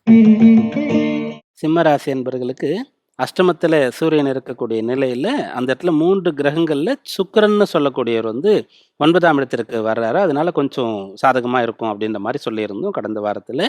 இப்போ உங்களுடைய ராசிக்கு 7ஆம் இடத்துல இருக்கக்கூடிய செவ்வாய் 8ஆம் இடத்திற்கு வரப்போறார். அஷ்டமத்துல செவ்வாய், செவ்வாயோட சூரியன், சூரியனோட சனி 3 கிரகங்களுடைய சஞ்சாரம் இருக்கிறது. அதனால யாரெல்லாம் சிம்ம ராசியில இருந்து இப்போ நீங்க ஸ்கூல் முடிஞ்சு காலேஜுக்காக அப்ளை பண்ணி வெளியூர்ல தான் படிக்கிறதுக்கான வாய்ப்பு கிடைக்குதுன்ற நிலை இருக்கிறதோ தாராளமாக எடுத்துக்கொள்ளுங்க. அதுபோல வேலையிலிருந்து உங்களை வந்து கட்டாயமா நீங்க போய் தான் ஆகணுன்ற மாதிரி டிரான்ஸ்ஃபர் கொடுத்தாங்கன்னா தாராளமா எடுத்துக்கங்க. வேலைக்கு ட்ரை பண்றவங்களுக்கு வெளியூர்ல கிடைச்சா எடுத்துக்கங்க. பிஸ்னஸ் சம்பந்தமா வேலை சம்பந்தமா நிறைய டிராவல் பண்ணணும், நைட்டெல்லாம் டிராவல் பண்ணி வெளியூருக்கு போகணும், ராப்பகலா வந்து வேலை பார்க்க வேண்டியது இருக்கு, ஷிஃப்ட் எல்லாம் மாத்துறாங்க அப்படின்னு சொன்னா அதெல்லாம் நீங்க அக்செப்ட் பண்ணிக்கங்க. இது எல்லாவற்றையும் நீங்க எடுத்துக்கொள்ளும் போது இந்த காலம் உங்களுக்கு சாதகமா இருக்கும். சார், சிம்ம ராசியை தொடர்ந்து கன்னி ராசியினருக்கு இந்த வாரம் எப்படி அமைய போகுது? குறிப்பா வீட்லயும் வெளியையும் அவங்களுக்கு என்ன மாதிரியான சூழ்நிலை இருக்க போகுது? கன்னிராசி அன்பர்கள் படிக்கிறவங்களுக்கு இந்த வாரம் சாதகமா இருக்கு. உத்தியோகஸ்தர்களுக்கும் கூட வேலையில நல்ல பேர்லாம் கிடைக்கும். 10ஆம் இடத்துல குருவுடைய தொடர்பு இருக்கிறது. பிஸ்னஸ் பண்றவங்களுக்கும் கூட 6ஆம் இடம் வலுத்து இருக்கிறதுனால சத்துரு ஜெயம்லாம் இருக்கிறது. அது அந்த பிஸ்னஸை வந்து நல்லபடியாக கொண்டு போகிறதுக்கான பணம், வேலையாட்கள் எல்லா விஷயங்களும் உங்களுக்கு அனுகூலமாக இருக்கும். அப்போ கன்னிராசியில் இந்த கேட்டகரியெல்லாம் ஓகே. கல்யாண வயசில் இருக்கக்கூடியவங்க கவனமாக இருக்கணும். 7ஆம் இடத்துல சூரியன் சனியுடைய சேர்க்கை இருக்கும்போது செவ்வாய் வந்து அந்த இடத்துல இணைகிறாரு. 8ல சுக்கிரனுடைய சஞ்சாரம் இப்போது இருக்கின்றது. அதனால அந்த பருவ வயதில் இருக்கக்கூடியவர்கள், திருமணத்திற்காக பார்த்து கொண்டு இருக்கக்கூடியவர்கள், அல்லது நான் விரும்பின பொண்ணை தான் பையனை தான் கல்யாணம் பண்ணுவேன்னு சொல்லி முடிவில் இருக்கக்கூடியவங்க, அப்புறம் புதுசாக கல்யாணம் ஆனவங்க, இவங்கெல்லாம் வந்து ரொம்ப கவனமாக இருக்க வேண்டிய காலம் இது. உங்களுக்கு மற்றவர்களாலேயோ அல்லது எதிராளியால் உங்களுக்கோ உங்களால் அவங்களுக்கோ பாதிப்பு வரத்துக்கான ஒரு அம்சம் இருக்கிறது. அதனால ரொம்ப கவனமாக கேர்ஃபுல்லாக இந்த விஷயத்தில் மட்டும் இருங்க. மற்ற எல்லாமே உங்களுக்கு சாதகமாக இருக்கு. சார், கன்னி ராசியினருக்கு இந்த வாரம் எப்படி அமைய போகுதுன்னு சொல்லியிருக்கீங்க. தொடர்ந்து மற்ற ராசிகளுக்கான வார பலன்களை பார்க்கறதுக்கு முன்னாடி நேயர் ஒருவர் சந்தேகம் கேட்டிருக்காங்க. என்னன்னு பார்க்கலாமா? பார்க்கலாம். ஹரிஹரன் தஞ்சாவூர்ல பிறந்திருக்காங்க சார். பிறந்த தேதி 3/5/2001 பிற்பகல் 2:45 மணிக்கு பிறந்திருக்காங்க சார். ஐயா, எனக்கு வெளிநாட்டில் வேலை கிடைக்குமா அல்லது இங்கேயே அரசு வேலை கிடைக்குமான்னு கேட்டிருக்காங்க சார். ஜாதகர் பூர நட்சத்திரம் 4ஆம் பாதம் சிம்ம ராசியில பிறந்திருக்கார். லக்னமும் சிம்ம லக்னமாக இருக்கிறது. வெளிநாடு வேலையா அல்லது இங்க கவர்மெண்ட் ஜாப் அப்படின்னு கேட்டிருக்கார். இவ்வளோ சிம்ம லக்னம், சிம்ம ராசி அப்படின்றத பார்த்துட்டோம். இந்த லக்னத்திற்கு 10ஆம் பாவத்துல குரு, புதன், சனின்னு சொல்லக்கூடிய 3 கிரகங்களுடைய சஞ்சாரம் இருக்கிறது. லக்ன அதிபதியா, ராசி அதிபதியா இருக்கக்கூடிய சூரியன் உச்சபலம் பெற்று 9ஆம் இடத்துல சஞ்சரிக்கின்றார். 10ஆம் அதிபதி அப்படின்னு சொல்லக்கூடிய சுக்கிரன் உச்சபலம் பெற்று இருக்கார். 8ஆம் இடமா இருந்தாலும் கூட உச்சபலம் பெற்று இருக்காரு. 5ஆம் இடத்துல செவ்வாய் கேதுவுடைய சேர்க்கை ஏற்பட்டிருக்கிறது. அதனால இவர் என்ன பண்ணலாம்னா, வெளிநாடு போகலாமா, கவர்மெண்ட் ஜாப் ட்ரை பண்ணலாமான்னா, தாராளமாக நம்ம ஊர்லேயே கவர்மெண்ட் ஜாப்க்கே இவர் ட்ரை பண்ணலாம். கிடைக்கிறதுக்கான வாய்ப்பு பிரகாசமாக இருக்கிறது. ஏன்னா லக்னம் அல்லது ராசி ஏதோடு ஒன்றோட சூரியனுடைய தொடர்பு இருந்தால் கூட கவர்மெண்ட் சம்பந்தமான ஒரு ஆசையானது அவங்களுக்கு வரும். அது சம்பந்தமான தொடர்பு ஏற்படும். 2மே இங்கே சிம்மமாக தான் இருக்கிறதுனால அந்த வாய்ப்பு இருக்கிறது. அந்த சூரியன் உச்சபலத்தோடு இருக்கிறது, அதை பலப்படுத்துகிறது. 10ஆம் அதிபதி சுக்கிரன் உச்சபலத்தோடு இருக்கிறது, அது இன்னமும் வலுப்படுத்துகிறது. 10ல் குரு, புதன், சனி இருக்கிறாங்க. சூரியனுடைய தொடர்பு நிறைய இருக்கிறது. அப்புறம் பாக்யாதிபதி சூரியன் உச்சபலம் பெற்று இருக்கார்லே, அவருக்கு வீடு கொடுத்தவர் செவ்வாய் 5ஆம் இடத்துல இருக்கார். அதுவும் கூட சாதகமான ஒரு அம்சம்தான். கேது 5ல் இருக்கிறதுனால இந்த ஒரு குழப்பம் வருகிறது. இப்போ நான் இங்கேருந்து இந்த வேலைக்கு போட்டோமா, இல்லை வெளிநாடு போட்டோமா அப்படின்ற மாதிரி. அப்போ நீங்கள் அந்த குழப்பத்தை விட்டுட்டு தெளிவாக உறுதியாக முயற்சி பண்ணீங்க, முடிவு எடுக்கிறீங்க, முயற்சி பண்ணுறீங்கன்னா உங்களுக்கு இந்த உத்தியோகம் கிடைக்கிறது வாய்ப்பு பிரகாசமாக இருக்கிறது. அதாவது நம்ம ஊர்லேயே இருந்து கவர்மெண்ட் ஜாப்ல ஒரு பெரிய பதவி வகிக்கக்கூடிய யோகம் உங்களுக்கு ஜாதக ரீதியாக இருக்கிறது. தசாபக்தி எப்படி இருக்கு அப்படின்னு பார்க்கும்போது, பூரம் சுக்கிர திசையில் பிறந்தீங்க. சூரியன், சந்திரன் திசை முடித்து செவ்வாயுடைய திசையில் கடைசியில் இருக்கிறீங்க. செவ்வாய் திசையில் இப்போ நீங்கள் கேட்கும்போது சுக்கிரனுடைய புக்தி நடக்கிறது. அந்த சுக்கிரன் 10ஆம் அதிபதினு சொன்னோம். அப்புறம் சூரிய புக்தி வரும். அவர் தான் லக்ன அதிபதி, அரசு உத்தியோகத்துக்கானவர் சொன்னோம். அதுக்கப்புறம் சந்திர புக்தியானது உங்களுக்கு இந்த செவ்வாய் தசை கம்ப்ளீட்டாக முடியும். அப்போ இந்த செவ்வாய் தசை முடியறதுக்குள்ள அடுத்த வருஷம் ஜூலை மாதம் இந்த தசை பூர்த்தி ஆகுது. அதுக்குள்ளே உங்களுக்கு இந்த உத்தியோகம் கிடைக்கிறதுக்கான வாய்ப்பு பிரகாசமாக இருக்கிறது. அதுக்குள்ளே நீங்கள் முடிவெடுத்து முயற்சி பண்ணும்போது கட்டாயம் கிடைக்கும். சார், இந்த நேயர் இருவிதமான கேள்விகளை கேட்டிருந்தாங்க. வெளிநாட்டுல எனக்கு வேலை கிடைக்குமா, இல்ல இங்கேயே அரசு வேலை கிடைக்குமா அப்படின்னு. ரொம்ப ஒரு திருப்திகரமான விளக்கத்தை கொடுத்திருக்கீங்கன்னே சொல்லலாம். ஹரிபிரசாத் சார், நீங்க சொல்லுங்க. இப்ப வெளிநாட்டுல வேலை அப்படின்னும் போது 2 கேட்டகரியா இருக்கு. சில ஆண்டுகள் அங்க வேலை செஞ்சுட்டு தாயகம் திரும்புறவங்க இருக்கிறாங்க, இல்ல அங்கேயே குடியுரிமை வாங்கி வாழ்றவங்களும் இருக்காங்க. எந்த ஜாதக அமைப்பினருக்கு இந்த விஷயம் சாத்தியம்? 10ஆம் இடத்தை வைத்து தீர்மானம் செய்து விடலாமா? 10ஆம் பாவகம், 10ஆம் பாவக அதிபதி எந்த இடத்துல இருக்கார், லக்னாதிபதி எந்த இடத்துல இருக்கார். லக்னத்திற்கு அதிபதியும் சப்போர்ட் பண்ணணும். ஏன்னா லக்னம்ங்கிறது தான் பிறந்த பூமியை பற்றி பேசும். லக்னம் என்பது பிறந்த பூமியை பற்றி பேசும். 10ஆம் இடம்ங்கிறது நம்முடைய வாழ்க்கை தரம், வாழ்வியல் இடம் எல்லாத்தை பற்றியுமே பேசும். ஜீவனஸ்தானம், உத்தியோகத்தை பற்றியும் பேசும். நம்ம எந்த ஊரில் ஒரு வசிப்பிடம்ங்கிறது எந்த மாதிரி இருக்கும் அப்படிங்கிறத பற்றியும் பேசும். ஒரு லக்ஸுரியஸான பிளேஸில் இருப்போமா, அல்லது ஒரு கிராமப்புறங்களில் இருப்போமா, அல்லது கடல் கடந்து போய் இருப்போமா அப்படிங்கிற விஷயங்களை எல்லாவற்றையுமே அந்த 10ஆம் இடம்ங்கிறதும் பேசிவிடும். ஆக லக்னம் ப்ளஸ் 10ஆம் இடத்தை கம்பைன் பண்ணி சொல்லணும். இப்போ இந்த நேரை பொறுத்தவரை நம்ம எடுத்துட்டோம்னா, இவருக்கு லக்னாதிபதியும் உச்சபலத்தோடு இருக்கிறார், 10ஆம் பாவகாதிபதியும் உச்சபலத்தோடு இருக்கிறார். இது ஒரு நல்ல விஷயம். You have a bright future அப்படிங்கிறத நமக்கு ஒரு அஷூரன்ஸாக கொடுத்துடலாம். அவனுக்கு பார்த்தீங்கன்னா 10ஆம் இடத்துல புதன் இருக்கிறார். 2-11க்கு அதிபதி புதன் 10ஆம் இடத்துல இருக்கிறார். கூடவே குரு சேர்ந்துன்னு இருக்கார். நேர்மையான முறையிலே நீ சுய தொழிலை ஆரம்பித்தால் கூட உன்னால் நன்றாக இருக்க முடியும். அடுத்த திசை ராகு திசை. ராகு 11ஆம் இடத்துல நல்ல ஸ்ட்ராங்காக இருக்கார். ராகு திசை 18 வருஷம் சூப்பராக இருக்கும். நீ அதை விட்டுட்டு நான் இன்னும் கவர்மெண்ட் ஜாப் வேணும், இல்லை ஃபாரின் போகணும், ஏன்பா அலையிறீங்க? உனக்கு லக்னாதிபதி உச்சபலத்தோடு 9லேயே இருக்கார் அப்படின்னு வரும்பொழுது, லக்னத்துக்கு அதிபதி லக்னம்ங்கிறது தான் நம்ம பிறந்த பூமி. பிறந்த பூமியிலேயே நீ ஒரு புகழ்பெற்று வாழ முடியும். உன்னால ரொம்ப சூப்பராகவே இருக்க முடியும். ஒரு சிம்ம லக்னம், சிம்மராசியில் பிறந்த பையன், நீ உழைக்க தயாராக இருக்க வேண்டும், ரிஸ்க் எடுக்க தயாராரு. ராகு திசை உனக்கு நிச்சயமா சப்போர்ட் பண்ணும்னு அந்த பையனுக்கு சொல்லிக்கிறேன். அடுத்ததாக துலா ராசியினருக்கு இந்த வாரம் எப்படி அமைய போது? சாதகமான வாரமா இருக்க போதா, இல்ல அவங்க கவனமா இருக்கணுமான்றத கேட்டு தெரிஞ்சுக்கலாம். பீமராஜ் சார் சொல்லுங்க, துலா ராசியினருக்கு இந்த வாரம் எப்படி அமைய போகுது? துளாராசி அன்பர்களுக்கு இந்த வாரம் மிகவும் சிறப்பாக அமைகிறது. உங்களோட ராசிக்கு குரு பார்வை கிடைத்து கொண்டிருக்கக்கூடிய நேரத்தில் சுக்கிரனும் 7ஆம் இடத்திற்கு ராசியை பார்க்குறார். ஒரே நேரத்தில் 2 முக்கியமான சுபர்கள் ராசியை பார்க்கறது ரொம்ப சிறப்பு. அப்படி பார்க்கும்போது 5ஆம் இடம், 6ஆம் இடம் இதெல்லாம் நல்ல கிரக வலிமையோடு காணப்படுகிறது. சந்திரபலம் ரொம்ப சிறப்பாக இருக்கிறது. 10, 11, 12, 1ஆம் இடங்களில் சந்திரன் இந்த வாரத்தில் சஞ்சரிக்கிறார். இது எல்லாமே சாதகமாக இருக்கிறது. அதனால் இந்த வாரத்தில் நீங்கள் என்ன நினச்சாலும் அதை உங்களால் அடைய முடியும். இன்னும் ஒரு விஷயம் சொல்லணும்னு சொன்னால், துளாராசியில் யாராவது ஒரு ஃப்ரெண்ட் இருக்காங்க, அண்ணன் இருக்கான், தம்பி, அக்கா, தங்க இருக்கா, அம்மா அப்பா யாராவது துளாராசியாக இருக்கிறாங்க, குழந்தைங்க துளாராசியாக இருக்காங்கன்னா அவங்கள கூட கூட்டிகிட்டு போகிறவங்க வேலை கூட இப்போ சக்ஸஸ் ஆகும். இப்போ எலெக்ஷன்லாம் வரப்போகுது அப்படின்னு சொன்னா, ஒருத்தர் வந்து துலா ராசியில இருக்கக்கூடிய ஒருத்தர பக்கத்துல வச்சுக்கிட்டா கூட அவருக்கு வந்து இப்போ நல்ல சாதகமா இருக்கும். ஒரு விளையாட்டு நடக்கிற இடத்துல ஒரு டீம் இருக்குன்னு சொன்னா, பெருசா பெர்ஃபார்ம் பண்ணல, இப்போ ஃபார்ம்ல இல்லன்னு சொல்லக்கூடிய ஒருத்தர டீம்ல வச்சுக்கிட்டா கூட துலா ராசியில இருந்தா, அந்த டீம் ஜெயிச்சிரும். அந்த மாரிலாம் கூட நம்ம எடுத்து சொல்லலாம். அதனால இந்த துலா ராசிக்கு இந்த வாரம் சாதகமா இருக்கிறது. இவங்க நல்ல பலன்கள அடைய போறாங்க. இவங்க இவங்க தெரிஞ்சவங்களா இருந்தாங்கன்னு சொன்னா, அவங்கள பயன்படுத்தக்கூடியவர்களுக்கும் நல்ல பலன்கள் இப்ப கிடைக்கும்.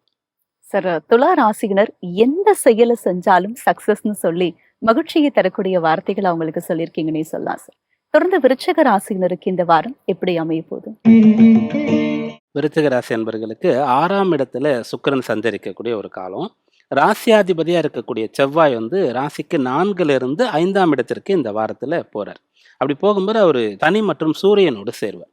அப்போ ரொம்ப கடுமையா போராடக்கூடிய காலம்னு இத சொல்லலாம்.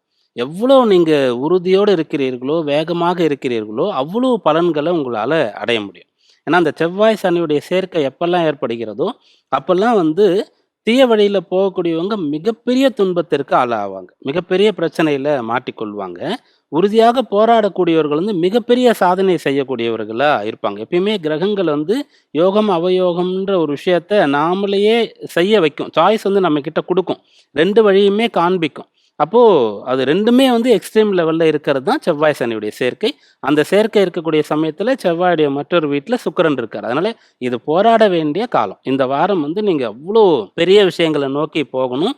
அவ்ளோ உழைக்கணும். உறுதியாக இருக்கணும். உங்க சக்திய விட 10 மடங்கு மேல இருக்கக்கூடிய விஷயங்கள பத்திலாம் நீங்க திங்க் பண்ணலாம். இதெல்லாம் வந்து பாசிட்டிவ் அப்ரோச். நெகட்டிவா நீங்க போறீங்க அப்படின்னு சொல்லும்போது, பெரிய அளவுக்கு கடன் வாங்குறதோ, இல்ல வந்து பழக்கவழக்கங்களோ, இல்ல தீய வழியில பொருள் ஈட்டக்கூடிய வழியோ, இது போல விஷயங்கள்லாம் செய்றீங்கன்னு சொன்னா, கட்டாயம் அதுல ஒரு ரிஸ்க் இருக்கு. அந்த வேலைய செய்ய போறோம்னா, கட்டாயம் அந்த ரிஸ்க்ல மாட்டிக்கொள்ற மாதிரி தான் உங்களுக்கு இருக்கும். சார், தொடர்ந்து தனுசு ராசியினருக்கு இந்த வாரம் சாதகமான வாரமா இருக்க போதா, இல்ல அவங்க கவனமா இருக்கணுமா? தனுர் ராசி அன்பர்களுக்கு இது சாதகமான வாரம் தான். உங்களுடைய ராசிக்கு 4ஆம் இடம். அந்த இடத்துல சூரியன், செவ்வாய், சனி அப்படின்னு சொல்லக்கூடிய கிரகங்கள் வந்து சேரக்கூடிய ஒரு வாரமா இந்த வாரம் இருக்கிறது. 3ஆம் இடத்துல இருந்த செவ்வாய் வந்து 4ஆம் இடத்திற்கு போறார். அதனால நீங்க அந்த 4ஆம் இடம் சொல்லும்போது கிடைக்கிற வாய்ப்பு எல்லாமே பயன்படுத்திக் கொள்ளணும். நீங்க ஒரு வேலை பார்த்துட்டு இருக்கீங்க. இப்ப இந்த வாரத்துல வந்து வேற ஒரு நல்ல ஜாப் ஆப்பர்ச்சுனிட்டி வருதுன்னு சொன்னா, எத பத்தியும் யோசிக்காம, கவலைப்படாம நீங்க வந்து அத ட்ரை பண்ணி பார்த்துடலாம். அதாவது வயசு உங்களுக்கு வந்து மிடில் ஏஜ் கீழ இருக்கீங்க அப்படின்னு சொல்லும்போது, தாராளமா நீங்க வந்து ட்ரை பண்ணி பார்த்துடலாம். கட்டாயம் அது உங்களுக்கு பலன்கள குடுக்கும். ஒரு பிசினஸ் ஆப்பர்ச்சுனிட்டி வருதுன்னா, அத ட்ரை பண்ணி பார்த்துடலாம். அல்லது நீங்க விரும்பியத படிக்கிறதுக்கு, ஒரு ஸ்போர்ட்ஸ்குள்ள வர்றதுக்கு, ஒரு ஆர்ட்ஸ்ல வர்றதுக்கு, அதுபோல ஏதாவது பெரிய விஷயங்களுக்கான ஒரு வாய்ப்பு இருக்கிறது அப்படின்னு சொன்னா, அத நீங்க எடுத்து பார்த்துடலாம்.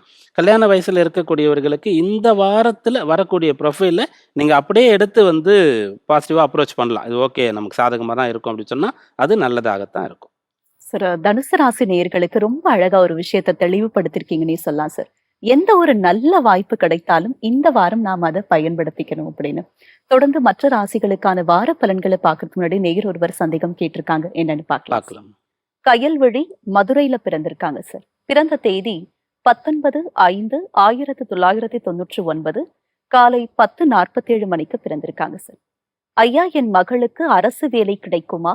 எப்போது திருமணம் நடக்கும்னு இருவிதமான கேள்விகளை கேட்டிருக்காங்க சார். ஜாதகர் புனர்பூச நட்சத்திரம் 2ஆம் பாதம் மிதுன ராசியில பிறந்திருக்கார். லக்னம் வந்து கடக லக்னமாக இருக்கிறது. கேள்வி வந்து அரசு உத்தியோகம் கிடைக்குமா? திருமணம் எப்ப நடக்கும் அப்படின்றது. இதுல அரசு உத்தியோகத்திற்கான வாய்ப்பு இல்ல அப்படின்னு சொல்லிடலாம். கடந்த நேயர் வந்து அரசு உத்தியோகமா அல்லது வெளிநாடா ஒரு சாய்ஸ் இருந்தது அவர்ட்ட. அப்ப அவரையே கூட நம்ம வந்து கவர்மெண்ட் ஜாப்க்கான சான்ஸ் வந்து அடுத்த 1½ வருஷம் இருக்கு. தாராளமா நீங்க முயற்சி பண்ணலாம் அப்படின்ற மாரி சொல்லியிருந்தோம்.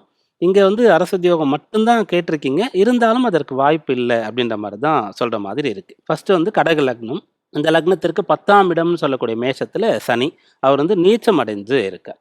10ஆம் அதிபதியா இருக்கக்கூடிய செவ்வாய் இந்த லக்னத்திற்கு 4ஆம் இடத்தில் இருக்கார். அவர் வந்து வக்ரகதியில சஞ்சரித்துக் கொண்டு இருக்கின்றார். அதனால வந்து அந்த 10ஆம் இடம்னு சொல்றது அவ்வளோ பலம் இல்ல. பலம் குறைவாகத்தான் இருக்கிறது.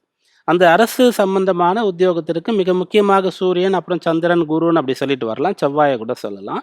அதுல இந்த சூரியன் வந்து இந்த லக்னத்திற்கு 11ஆம் இடத்துல இருக்கார். சொந்த நட்சத்திரத்துல இருக்கார். அதனால தான் அந்த அரசு உத்தியோகம்ன்ற விருப்பம், அந்த ஆசை வருகிறது. அது சம்பந்தமான தேடல் இருக்கிறது. ட்ரை பண்ணலாமா அப்படின்ற எண்ணம் வருகிறது. ஆனா அது அவ்வளவுதான். அந்த எண்ணத்தோடு தான் அது வந்து செயலாகறதுக்கான வாய்ப்பு கிடையாது. அதன் பிறகு லக்னத்திலே ராகு இருக்கின்றார். அதனால 10லயும் இந்த சனி நீச்சம் அடைந்திருக்கார் சொன்னாலே, அதோட புதனும் சேர்ந்து இருக்கின்றார். அதனால வந்து நெறைய இடத்துல மாறி, மாறி வேலை செய்யக்கூடிய மாரி இருக்கும். ரொம்ப சின்ன லெவல்ல ஒரு வேலைக்கு சேர்ந்து, ரொம்ப கஷ்டப்பட்டு அங்க வேலை பார்த்து, அங்கேருந்து அடுத்த படிக்கு வர்றது, அங்கேருந்து அடுத்த படிக்கு வர்றதுன்னு கொஞ்சம் கொஞ்சமாக பெரிய அளவுக்கு உயரக்கூடிய அம்சம் வந்து தொழில்ல இருக்கிறது. அதாவது தனியார் வேலைகள்ல இருக்கிறது. அப்புறம் சொந்தமா பிசினஸ் பண்ணக்கூடிய ஒரு யோகமும் கூட இருக்கிறது. ஏன்னா, அந்த 10ல புதனும் சேர்ந்திருக்கார். லக்னத்திலயும் ராகு இருக்கார். அதனால தைரியமாக வந்து அந்த சொந்த தொழில் அப்படின்ற முடிவை எடுக்க முடியும். இது வந்து உத்தியோகம் சார்ந்தது. திருமணம் அப்படின்னு பார்க்கும்போது, இந்த லக்னத்திற்கு 7ஆம் இடத்து அதிபதி தான். அந்த 10ல சனி இருக்காருன்னு பார்த்துட்டு இருந்தோம் இல்லையா? 7ஆம் இடம்ன்றது தான் திருமணம். வரக்கூடிய கணவன குறிக்கும். அந்த இடத்துல கேது இருக்கார். அந்த வீட்டு அதிபதி சனி நீச்சம் அடைந்து இருக்கார். அதனால முதல்ல வேலைக்கு போயிடலாம். வேலைக்கு போனதுக்கு அப்புறமா வேலை பார்க்குற இடம், அது சம்பந்தமான அதே துறையில வேலை பார்க்குறது அப்படின்ற மாரி ஒரு அம்சத்துல திருமணம் வந்து நடக்கிறதுக்கான அம்சம் இருக்கிறது. தசாபுக்தி என்ன சொல்லுது அப்படின்னு பார்க்கணும். புனர்பூசம் குருவுடைய திசையில பிறந்து இப்ப சனியுடைய திசை நடக்கிறது. சனி திசையில இப்ப நடக்கிறது குருவுடைய புக்தியாக இருக்கு. சனி மகா திசை, குருவுடைய புக்தி. இந்த குரு வந்து லக்னத்திற்கு 9ஆம் இடமான பாக்கியஸ்தானத்துல சொந்த வீட்டுல ஆட்சி பலம் பெற்று இருக்கின்றார். அதனால நீச்ச சனி திசையை நடத்தினாலும் கூட இவங்க வந்து பெரிய அளவிற்கு பாதிக்கப்படாம இந்த இப்ப நடக்கிற குரு வந்து புக்தி வந்து இவங்கள காப்பாத்தும். அதனால முதல்ல வந்து இவங்க வேலை தேடிக்கொள்ளலாம். வேலையில சேர்ந்த பிறகு திருமணம் வந்து கைகூடும். சிறந்த நேயருடைய கேள்விக்கு விரிவான, தெளிவான ஒரு விளக்கத்த குடுத்திருக்கீங்கன்னே சொல்லலாம் சார். ஹரிபிரசாத் சார், நீங்க சொல்லுங்க. இப்ப நெறைய பேர் வந்து அரசு வேலைய பத்தி கேட்டுட்டு இருக்காங்க. ஆனா, படித்த படிப்புக்கு தேவையான அதுக்கேற்ற வேலை கிடைக்காம நெறைய பேர் கிடைத்த வேலைய தேர்ந்தெடுத்து, அதுல சாதிச்சுட்டு போறவங்களையும் நம்மால பார்க்க முடியுது. படித்த படிப்புக்கு ஏற்ற வேலை கிடைக்காததற்கு ஜோதிட ரீதியான காரணம். நிச்சயமா உண்டுமா. அதாவது 4ஆம் இடம்ங்கிறது நம்முடைய எஜுகேஷன பத்தி பேசுறது. ஆனால் 10ஆம் இடம்ங்கிறது தான் உத்தியோகத்த பற்றி பேசும். இது ஒன்றோடு ஒன்று தொடர்பு கொண்டிருந்தால் மட்டும் தான் படித்த படிப்புக்கு தகுந்த மாரி வேலைங்கிறது கிடைக்கும். இந்த நேயரை எடுத்துண்டா கூட இவர்களுக்கு 4ஆம் இடமும், 10ஆம் இடமும் தொடர்பு பெற்றிருக்கிறது தான். இல்லைன்னு சொல்லல. ஏன்னா 10க்கு அதிபதி செவ்வாய் 4ஆம் இடத்துல தான் இருக்குன்னு சொல்லிட்டார். ஆனால் வக்ரகதியில் இருக்கிறது. அதையும் பார்க்கணும் இல்லையா? ஆனா அது அண்டர் ரெட்ரோகேஷன்ல இருக்கு. வக்ரகதியில இருக்கும்போது அதனுடைய பலம்ங்கிறது குறைஞ்சு போயிடுது. இது அத்தனையும் விட 10ஆம் இடத்துல என்ன கிரகம் உட்கார்ந்திருக்கோ, அதுதான் அத பிரதானமா ஆப்பரேட் பண்ணும். அந்த இடத்திலேயே ஒருத்தர் இருக்காரு சொன்னா, இப்ப உதாரணத்திற்கு என்னுடைய வீடுங்கிறது இருக்கு. எனக்கு ஒரு சொந்த வீடுங்கிறது இருக்கு. ஆனா அந்த வீட்ல நான் குடி இல்ல. வேற யாரையோ ஒருத்தர் தான் நான் குடி வச்சிருக்கேன். நானும் பலம் இழந்து போய் ஒரு இடத்துல உட்கார்ந்துட்டு இருக்கேன்னு சொன்னா, என்னால நான் என்னுடைய சொந்த வீடாக இருந்தாலும், அந்த வீட்ட என்னால ஆப்பரேட் பண்ண முடியாது. அந்த வீட்ல யாரு குடுத்துனர் இருக்காரோ, அவர் தான் அங்கே இயங்கிக் கொண்டிருப்பார். அப்ப அங்க வந்து சனி இருக்கிறார், புதன் இருக்கிறார் அப்படின்னு வரும்பொழுது, இந்த சனி, புதன் காம்பினேஷன்ல தான் நீங்க உத்தியோகத்தை தேடிக்கொள்ள வேண்டும். அதான் ஒரு சுயதொழில் கூட செய்யலாம்ங்கிற ஒரு ஒரு இதையும் ஒரு ஹிண்ட்ஸையும் குடுத்துட்டாரு. ஒரு டிப்ஸையும் குடுத்துருக்காரு. ஆனா கடக லக்னக்காரா அவ்வளோ சீக்கிரம் யோசிப்பா. பண்றதுக்கு யோசிப்பா. ஆனா அதுக்கும் ஒரு பலத்த குடுத்தாரு. லக்னத்திலேயே உங்களுக்கு ராகுங்கிறவர் உட்கார்ந்திருக்கார். நீங்கள் தைரியமாக இறங்கலாம் அப்படின்னு சொல்லிட்டு. அந்த தைரியத்தோடு இறங்க வேண்டும். இப்ப அதற்கு நேரம் சாதகமாக இருக்கிறதுனா, சாதகமாக இருக்கிறது. நமக்கு படிப்பு அப்படிங்கிறது வந்து நமக்கு ஒரு நாலெட்ஜ டெவலப் பண்ணிக்க தான். அது போக நம்ம நெறைய ஃப்ரெண்ட் சர்க்கிள் காலேஜ்ல டைரக்ட்டா போய் படிக்கும்பொழுது, நிறைய நட்பு வட்டம்ங்கிறது கிடைக்கும். ஒவ்வொரு ஃப்ரெண்டும் ஒவ்வொரு டைரக்ஷன்ல போயிருப்பாங்க. அவங்களோடலாம் ஒரு தொடர்பு வச்சுக்கும் பொழுது, அந்த தொடர்பானது நமக்கு நன்றாக பயன்படும் இன் ஃபியூச்சர்ல. இவர்களுக்கே பார்த்தா கூட 7ஆம் இடம்ங்கிறது நட்பு வட்டத்தை பற்றியும் பேசும். திருமணத்தை பற்றியும் பேசும். நட்பு வட்டத்தை பற்றியும் பேசும். 7ஆம் இடத்திற்கு அதிபதி சனி நீச்சமாக இருந்தாலும், அவர் 10ஆம் இடமாகிய தொழில் ஸ்தானத்துல இருக்கார். உத்தியோகஸ்தானத்துல இருக்கும் பொழுது, அப்ப உங்களுடைய நட்பு வட்டத்தின் மூலமாக கூட நீங்கள் ஒரு உத்தியோகத்தை தேடிக்கொள்ளலாம். அல்லது ஒரு சுயதொழிலை தேடிக்கொள்ளலாம் அப்படிங்கிற ஒரு ஹிண்ட்டையும் உங்களுக்கு நம்ம சொல்றோம். படிச்ச படிப்பு தான் எனக்கு உத்தியோகத்த தரணுங்கிறதெல்லாம் இல்ல. எஜுகேஷன் அப்படிங்கிறது எங்கேயோ ஒரு 10% மக்களுக்கு மட்டும் தான் அது பயன்படும். என்ன படிச்சாங்களோ, அதிலேயே அவர்கள் சாதித்துக் கொண்டிருப்பார்கள். டாக்டர்ஸ் சொல்லலாம். அவங்க வந்து ப்ரொஃபஷனல், அதனால தான் ப்ரொஃபஷனல்னு சொல்றோம். டாக்டர் படிச்சுட்டு அவங்க டாக்டராவே இருப்பாங்க. ஆனா அதிலேயும் 100ல இப்ப ஒரு 5 பேர் பார்த்தோம்னா, டாக்டருக்கு படிச்சிருந்தா கூட அவங்க டாக்டர் தொழிலை செய்யாதவர்கள் எத்தனையோ பேர் இருக்கா. டாக்டர் தொழிலையே பண்ணாம, அது மறந்தே போனவாளும் இருக்கா. நெறைய பேர் இப்ப பிடிஎஸ் படிச்சிருப்பா, டென்டிஸ்ட்டா இருப்பா. டென்டல் டாக்டர் படிச்சிருப்பா. ஆனா பிராக்டிஸ் பண்றவ பார்த்தோம்னா குறைச்சலா தான் இருக்கும். அன்னைக்கு எனக்கு கிடைச்சிடுச்சு, நான் படிச்சேன். ஆனா அதுக்கப்புறம் நான் இப்ப போய் கல்யாணம் பண்ணிட்டு லைஃப் செட்டில்ல ஃபாரின்ல போய் இருந்துட்டு இருக்கேன் அப்படின்னு சொல்ற மாரிலாம் பெண்கள் நெறைய பேர் ஹீரோயின்ஸ் இருக்கா. கூட நம்ம சொல்லலாம்ல சார். 2, 3 பேரு நெறைய பேர் டாக்டர் படிச்சுட்டு. ஹீரோயின், சினிமா நடிகைகளே இருக்கா நமக்கு உதாரணத்துக்கு சொல்லணும்னா. அவளும் போய் மருத்துவத் துறையில படிச்சுட்டு, ஆனா சினிமா துறைக்கு நடிக்க வந்துட்டு இருப்பா. அப்போ அந்த படிப்பு அது மட்டும் தான் தீர்மானம் பண்ணணுங்கிற அவசியம் இல்ல. அப்போ நமக்கு எது தீர்மானம் பண்றதுன்னு சொன்னா, நம்முடைய உத்தியோகஸ்தானம் தான் தீர்மானம் பண்ணும். அதுக்கு தான் நம்ம எல்லாருக்குமே என்ன கைடன்ஸ் குடுக்குறோம்னு சொன்னா, நீங்க அந்த +2ங்கிறத முடிச்சுட்டு காலேஜ்ல ஜாயின் பண்றதுக்கு முன்னாடி உங்களுடைய ஜீவனஸ்தானம் எந்த அளவிற்கு வலிமையாக இருக்கிறதுன்னு பாருங்க. அது என்ன துறையை உங்களுக்கு குறிகாட்டுதோ அந்த துறையிலேயே நீங்கள் எடுத்து படித்தால் இன்னமும் நீங்க அந்த துறையில சாதிக்க முடியுங்கிற ஒரு அட்வைஸையும் குடுக்குறோம். இல்ல என்னுடைய ஜாதகத்துல வந்து எஜுகேஷனும் எதுவும் சப்போர்ட் பண்ணலங்கிற மாரி இருக்குன்னா, அப்ப நீ உனக்கு என்ன இஷ்டமோ அத படி. நீ ஜாலியா என்ஜாய் பண்ணு. காலேஜ் படிக்கும்போதே எனக்கு வந்து இதான் தொழில்ங்கிற மாரி எய்ம்ல வச்சுக்காத. ஃப்ரீயா இரு, என்ஜாய் பண்ணு. உனக்கு கண்டிப்பா வேலைங்கிறது கிடைச்சிடும். ஏதோ ஒரு வேலை கிடைக்கும். அத வச்சு ஜாலியா இருங்கிற அந்த கைடன்ஸையும் நம்ம அந்த குழந்தைகளுக்கு குடுத்துற முடியும். ஏன்னா காலேஜ் லைஃப் திரும்ப வராது. Just enjoy your college life அப்படிங்கிறதையும் நம்ம கைடன்ஸ் குடுத்துடலாம். ஜாதகம்ங்கிறது தீர்மானம் பண்ணிடும். நம்ம பார்க்க வேண்டியது 10ஆம் இடம் அந்த உத்தியோக ஸ்தானம்ங்கிறது வலிமையாக இருக்கிறதா? அதில எந்த கிரகங்கள் அமர்ந்திருக்கின்றன? அந்த ஒரு சில பேருக்கு 10ஆம் இடங்கிறது ஃப்ரீயாவே இருக்கும். சுத்தமா இருக்கும். எந்த பிளானட்டுமே இருக்காது. ஆனால் அவர்கள் அரசு பதவியில, உயர் பதவியில இருப்பார்கள். அப்ப அதுக்கு எங்க ஒர்க் பண்ணுது? அந்த 10ஆம் பாவக அதிபதி. அப்பதான் 10ஆம் பாவத்துல எந்த கிரகமுமே இல்லன்னு சொல்லும் பொழுது தான், அந்த பாவக அதிபதியான குருவோ, இல்ல எந்த கிரகமோ, அந்த கிரகம் எப்படி இருக்கிறது? இவருடைய லக்னாதிபதி என்ன மாரி பவர் பண்ணிட்டு இருக்கார்? அப்படிங்கிறத வச்சு தான் அவருடைய உத்தியோகத்தையே நம்மளால தீர்மானம் பண்ணிட முடியும். நீ கவர்மெண்ட் எக்ஸாம் எழுது, நீ யுபிஎஸ்சி எழுது, அதுக்குரிய கோச்சிங் கிளாஸ் போ, டைம் வேஸ்ட் ஆனாலும் பரவால்ல. அப்படிங்கிற அந்த கைடன்ஸையும் குடுத்துடலாம். ஆக அவருடைய உத்தியோகத்தை தீர்மானம் செய்வது, அதுங்கிறது 10ஆம் இடம் தான். அந்த 10ஆம் இடமும், 4ஆம் இடமும் ஒண்ணோட ஒண்ணு நல்ல வலிமையாக பின்னி பிணைந்திருந்தால் மட்டும்தான் அவர்கள் எந்த துறையில் படிக்கிறார்களோ அதே துறையிலேயே அவர்களால் பணியாற்ற முடியும். அடுத்ததாக மகர ராசியினருக்கு இந்த வாரம் சாதகமான வாரமா இருக்க போதா இல்லையான்றத கேட்டு தெரிஞ்சுக்கலாம். பீமராஜ் ஐயர் சார் சொல்லுங்க, மகர ராசியினருக்கு இந்த வாரம் என்ன மாதிரியான பலன்கள் காத்துக்கிட்டு இருக்கு? மகர ராசி என்பர்களுக்கு இந்த வாரத்துல தடைப்பட்ட காரியங்கள் நடந்தேற போகிறது. 3ஆம் இடத்துல சூரியன், அந்த சூரியனோடு சனி, இப்போ செவ்வாய் வந்து அந்த 3ஆம் இடத்திற்கு போக போறார். அப்போ 3ஆம் இடத்துல இந்த கிரகங்கள்லாம் இருக்கிறதுனால, நீங்க இதுக்கு முன்னாடி தோல்வி அடைந்த விஷயங்கள மீண்டும் எடுத்து செய்தீர்கள் என்று சொன்னால், அதுல காரிய ஜெயம், வெற்றி பெறலாம். ஒரு வீடு கட்டணுன்றது உங்களுடைய கனவாக இருந்தது. நீங்க நெறைய ட்ரை பண்ணீங்க. இந்த வாரத்துல ஒரு முறை நீங்க முயற்சித்து பார்க்கலாம். வீடு வாங்குறது, மனை வாங்குறது, ஒரு சுயதொழில் தொடங்குறது. அப்படிப்பட்ட விஷயங்கள். திருமணங்கள் கூட சில பேர் வந்து ரொம்ப நாளா தேடிட்டு இருக்கோம். எதுவுமே கிடைக்கலன்னு கொஞ்சம் திடீர்னு ஸ்டாப் பண்ணிருவாங்க. ஹோல்ட்ல போட்டுருவாங்க. அப்புறம் பார்த்துக்கலாம் அப்படின்னு சொல்லிட்டு. அப்படிப்பட்டவங்க கூட மீண்டும் இப்போ ஜாதகத்தை எடுத்து பரிசீலனை பண்ண ஆரம்பிக்கலாம். அப்படியாக உங்களுக்கு கைக்கு வராத விஷயங்கள், தோல்வியடைந்த விஷயங்கள மீண்டும் முயற்சிக்கக்கூடிய தருணமா இப்போ இருக்கிறது. அது வெற்றி தரும்னு சொல்றதுக்கு காரணம் வந்து சுக்கிரன். 4ஆம் இடத்துல அவர் இருக்கிறதுனால, செய்த முயற்சிக்கு வெற்றி கிடைத்து சந்தோஷப்படுவது. மத்தவங்களோட அந்த சந்தோஷத்த பகிர்ந்து கொள்ளக்கூடியது. இதெல்லாம் இந்த வாரத்துல நடக்கும். சார், மகர ராசியை தொடர்ந்து கும்ப ராசியினருக்கு இந்த வாரம் எப்படி அமைய போகுது? குறிப்பா வீட்லயும் வெளியையும் அவங்களுடைய சூழ்நிலை எவ்வாறு இருக்க போகுது? கும்பராசி அன்பர்களுக்கு பலன் தராத இருந்த சொத்துக்கள்ல இருந்து பலன் வரக்கூடிய அம்சம் இருக்கிறது. ஒரு வீடு இருக்கு உங்களுக்கு. நீங்க வசிக்கிற வீடு இல்லாம அடிஷனலா ஒரு வீடு இருக்குன்னு சொன்னா, அது வீட்டுக்கு வாடகைக்கு குடி வருவாங்க. வாடகை வருமானங்கள் வரும்.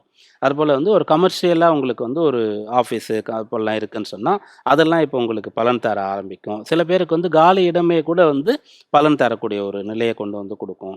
2ஆம் இடமான தனஸ்தானத்துக்கு செவ்வாய் போறதுனால, உங்களுக்கு இது போல அசையா சொத்துக்கள் மூலமாக பலன் கிடைக்கக்கூடிய யோகம் இருக்கிறது அப்படின்னு சொல்லலாம். அந்த செவ்வாயுடைய வீடு 3ஆம் இடம். அங்க தான் சுக்கிரன் இருக்கிறதுனால, அந்த பலன் தரும் அப்படின்ற மாரி நம்ம சொல்லுவோம். சகோதரர்களிடையே வந்து நல்ல பந்தங்கள் ஏற்படும். பிரச்சனைகள் இருந்தா அதெல்லாம் சரி பண்ணிக்க முடியும். 2 பேருமே அனுபவிக்க முடியாம பிரச்சனையில இருக்கக்கூடிய சொத்துக்கள வந்து, அதேபோல ஒரு ஃபேமிலி பிசினஸ வந்து 2 பேருமே வந்து ஒரு முடிவுக்கு வந்து ஒரு அக்ரீமெண்ட் போட்டுட்டு அனுபவிக்கக்கூடிய ஒரு அம்சம் இப்போது சாதகமா இருக்கிறது. அதனால சொத்துக்கள், உங்களுடைய பிசினஸ், குடும்ப சம்பந்தமான விஷயங்கள் இதெல்லாம் அனுகூலமா இருக்கக்கூடிய வாரமா இந்த வாரம் இருக்கும். சார், கும்ப ராசியினருக்கு இந்த வாரம் எந்தெந்த விஷயங்கள் சாதகமாக அமைய போகுதுன்றத ரொம்ப அழகா தெளிவுபடுத்தியிருக்கீங்க. தொடர்ந்து மீன ராசியினருக்கு இந்த வாரம் எப்படி அமைய போகுது சார்? மீனராசி என்பர்களுக்கு கொஞ்சம் கொஞ்சமாக ஆறுதல் கிடைச்சு நல்ல நிலைக்கு வந்துட்டு இருக்கக்கூடிய ஒரு காலம் வந்து தொடங்கி இருக்கிறது. உங்களுடைய ராசியில இருந்த சுக்கிரன் ராசிக்கு 2ஆம் இடத்திற்கு வந்தார். கொஞ்சம் நல்ல நிலைக்கு வந்தீங்க. மனதளவுலயாச்சும் கொஞ்சம் இப்போ நீங்க வந்து மறுமலர்ச்சி, ஒரு ரிலீஃப் வந்து உங்களுக்கு கிடைச்சிருக்கிறது. அப்புறம் செவ்வாய் ராசிக்கு 12ஆம் இடத்துல இருந்தார். அவர் இப்போ ராசிக்குள்ள வரார்.